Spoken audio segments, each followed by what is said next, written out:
Hey, this is Matt once again. Welcome back to another video. This is a paid request for Bronson. Thank you so much for that. For those interested in requesting any type of videos, movie reviews, re-reviews, random thoughts, streams, commentaries, whatever the case may be, feel free to send it either directly to my PayPal. Do have a Cash App as well. Links are down below in the info box, and I will get to it as soon as I possibly can. And last request for Bronson, from Bronson, I should say. And thank you so much for your patience, your generosity. I thank you for that. And you want me to listen, and talk about another Ozzy Osbourne, because I know he's a big Ozzy fan. I do like Ozzy quite a bit. Rest in peace to him. And No Rest for the Wicked is the one he wanted me to talk about, which was sadly his fifth album. Came out in 1988. Had the songs Miracle Man, Devil's Daughter, Holy War, Crazy Babies, Breaking All the Rules, Bloodbath in Paradise, Fire in the Sky,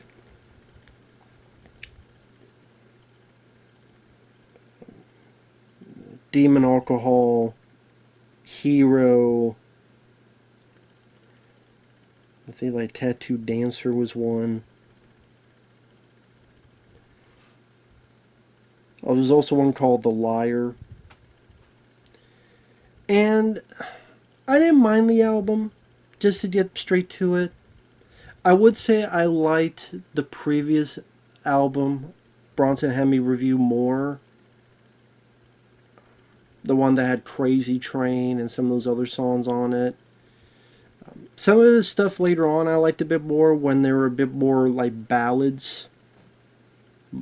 Because I would say my favorite songs of Ozzy would be songs like See You on the Other Side, Mama I'm Coming Home, stuff of that nature. But also like Crazy Train and some of the other stuff. Here, it's not a bad album. The guitar work is very good. Ozzy's voice is always solid. And some of these songs, they were worth a listen. Miracle Man, which I believe was his take against this televangelist Jimmy Swaggart, who would complain about Ozzy, but then at the flip side do nefarious things. Some great guitar work in that song, Miracle Man. Devil's Daughter, Holy War. Very energetic.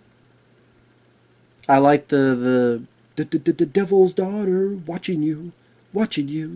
The Devil's Daughter. Like, it has a nice rhythm to it. That is definitely one of the songs I liked the most on the album. Had a good, again, rhythm, energy to it. And there were songs like Crazy Babies, that were okay. They sounded fine. Like Tattoo Dancer, I didn't really care for that one. Demon Alcohol was there. I would say the two songs I liked the most, though, was Fire in the Sky.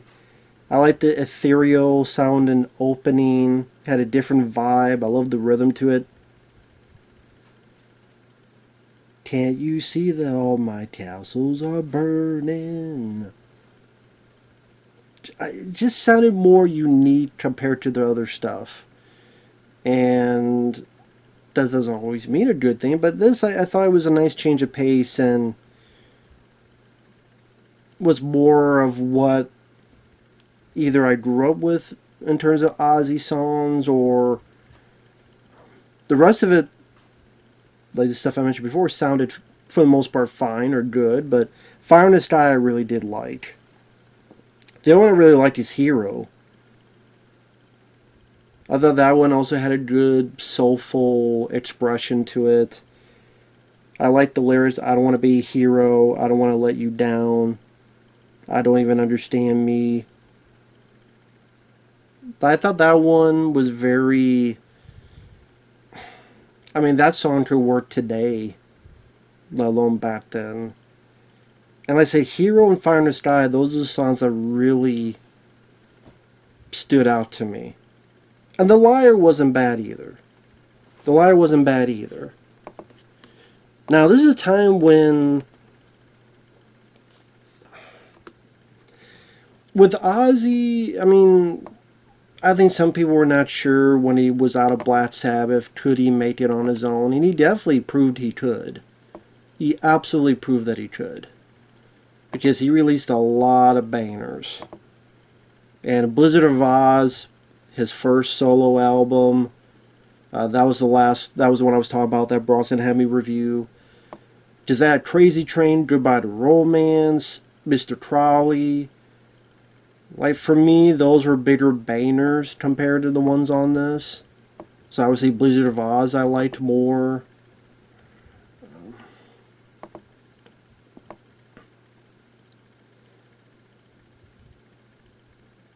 No More Tears I probably put above this.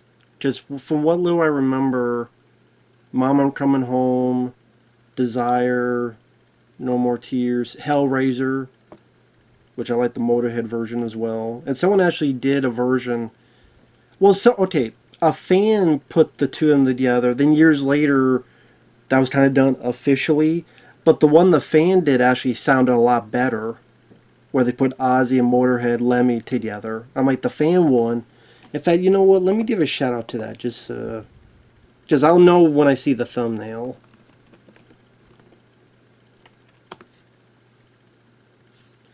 Because on Ozzy Osbourne 3 years ago, there's the 30th anniversary edition. Cool animation.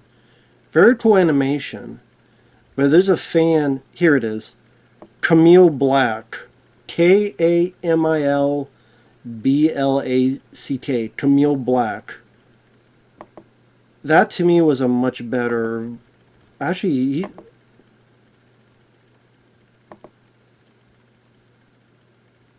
I like this version more than the recent official one.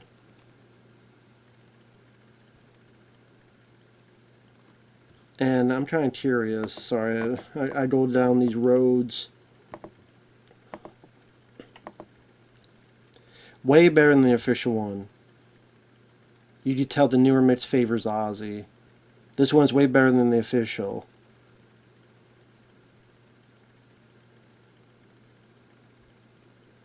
This is still the best mix.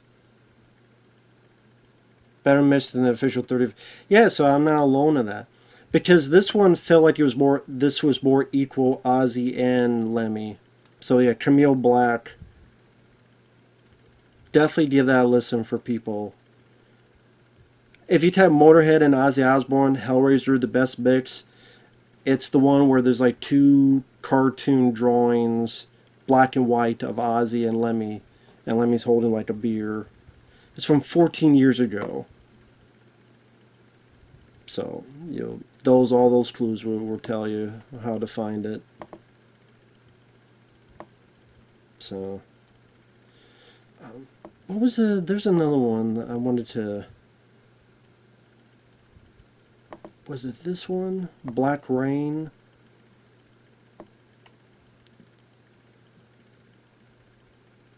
Yeah, it was, I want to say it was Not Going Away. Was the one I was talking about that I actually did like. I think so.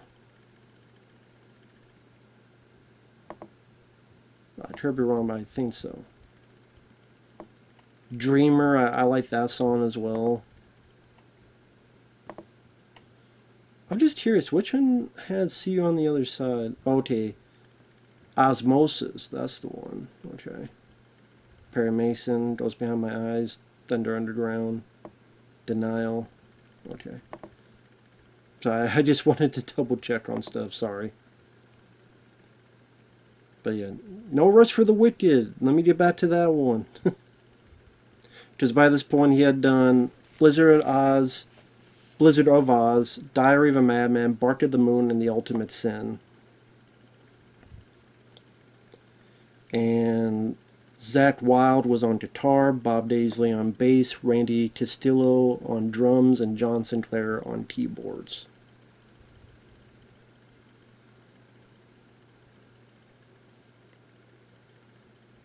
Zach Wilde, who was the founder, lead guitarist, lead singer of the Black Label Society.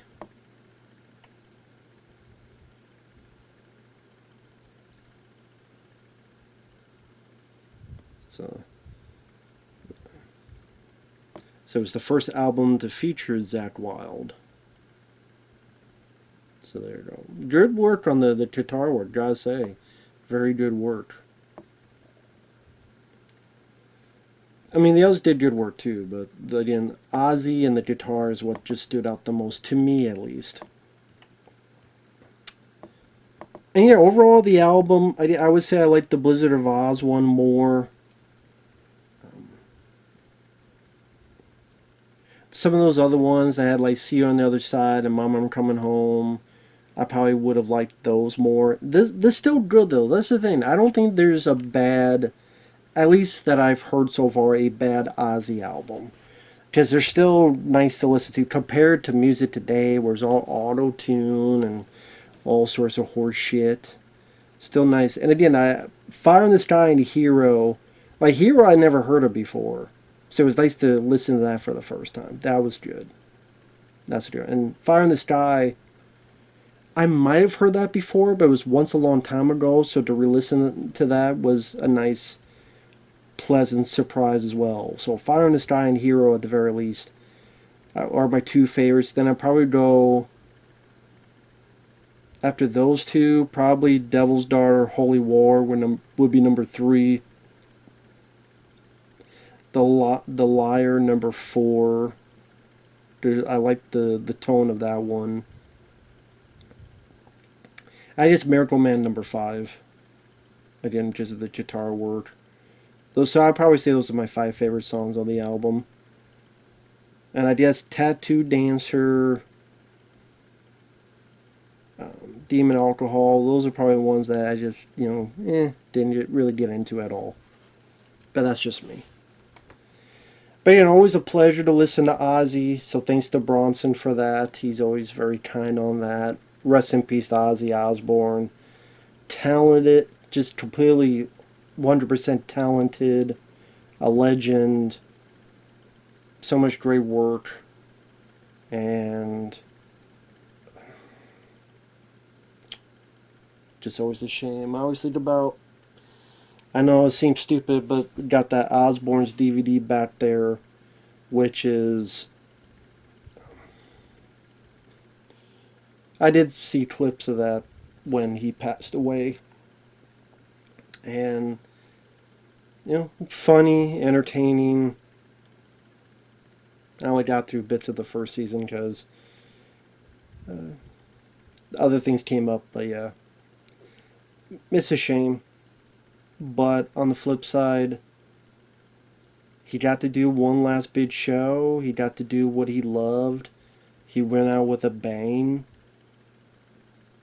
It wasn't some sad thing where it was an overdose. It was a car crash. It was him doing something nefarious or horrible. It sucks that he passed away, but his legend will live on, and there you go. So,